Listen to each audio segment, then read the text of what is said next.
Hello বন্ধুরা, আমি Bangla tedder চলে এসেছি আর একটা নতুন ভিডিও নিয়ে। তো আজকে মার্কেটে নিফটি ফিফটির পজিটিভিটি নিয়ে অনেকেই কথা বলছে, কিন্তু যার নিয়ে কেউ কথা বলছে না সেটা হলো আমাদের ব্যাংক নিফটি। এবং সেটা আমার চোখের নজরে পড়েছে। এবং আজকে পুরো দিন আমি নিফটি ফিফটি যতক্ষণ দেখেছি, তার থেকে সবচেয়ে বেশি দেখেছি ব্যাংক নিফটি। তো কি দেখেছি সেটা তোমাদেরকে বলি। দেখো, প্রায় ২ মাস ধরে, প্রায় ১৪ নভেম্বর থেকে মোটামুটি আজকে জানুয়ারির ২২ তারিখ হয়ে গেল। প্রায় হ্যাঁ, প্রায় তোমার ২ মাস ধরে তুমি দেখো তাহলে ব্যাংক নিফটি যে একটা সাপোর্ট লেভেল বানিয়েছে, প্রায় ৫৮,৭৫০ এর যে লেভেলটা বানিয়েছে, সেইটাকে সাপোর্টটাকে ব্রেক করে একবারও নিচের দিকে ক্লোজ দেয়নি। কালকের দিনে হ্যাঁ, ক্লোজ দেয়নি। নিচে ব্রেক করে গেছিল কিন্তু ক্লোজটা হয়েছে তার উপরেই।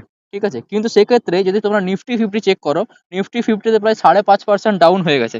কিন্তু যদি ব্যাংক নিফটি চেক করো তাহলে ব্যাংক নিফটি দেখতে পাবে প্রায় ২ থেকে ৩% মানে যদি টপ থেকে দেখো, তো টপ থেকে দেখলে মোটামুটি কত পার্সেন্টের মতো? ২.৫% এর মতো ডাউন হয়েছিল। কিন্তু তার বেশি ডাউনে যায়নি। সেখানে নিফটি আমাদের ৪.৫% ডাউন হয়ে গেছে টপ থেকে। ঠিক আছে? তো এখানে একটা বোঝার জিনিস আছে যে নিফটি এত ডাউন হচ্ছে কিন্তু ব্যাংক নিফটি সেই ক্ষেত্রে অনেক কম ডাউন হচ্ছে। মানে কি? মানে যখন নিফটি রিকভার হবে তখন ব্যাংক নিফটি এবং ব্যাংক সেক্টরটা তার থেকে বেশি রিকভার হবে। বোঝা গেল?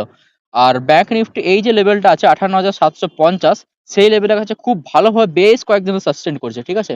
তো আমি এক্সপেক্ট করছি যে খুব জলদি একটা ব্যাংক নিফটি এবং ব্যাংক রিলেটেড যে ইটিএফ গুলো রয়েছে তার মধ্যে খুব বড় একটা মুভ আসতে পারে। মোস্টলি তার মধ্যে যে পিএসইউ ব্যাংক বিস রয়েছে তার মধ্যে, ঠিক আছে? মানে সরকারি ব্যাংকগুলোর মধ্যে। তো তার জন্যই পিএসইউ ব্যাংক বিস এবং ব্যাংক নিফটিকে টার্গেট করার জন্য যে ইটিএফ টা আমরা ইউজ করছি অর্থাৎ ব্যাংক বিস, এই দুটো ইটিএফ এর মধ্যে খুব ভালোভাবে আমাদেরকে নজর রাখতে হবে এবং খুব জলদি ব্যাংক বিস এবং মোস্টলি পিএসইউ ব্যাংক বিস এর মধ্যে একটা আপ মুভ আসতে চলেছে। তো সেটার জন্য রেডি হয়ে যাও এবং যারা ইনভেস্ট করোনি তাদের কাছে একটা গোল্ডেন অপরচুনিটি রয়েছে এই লেভেলে ইনভেস্ট করার। আর ইনভেস্ট করতে পারো। ঠিক আছে? তো দেখা হচ্ছে পরের ভিডিওতে। Keep learning, keep growing. Thank you.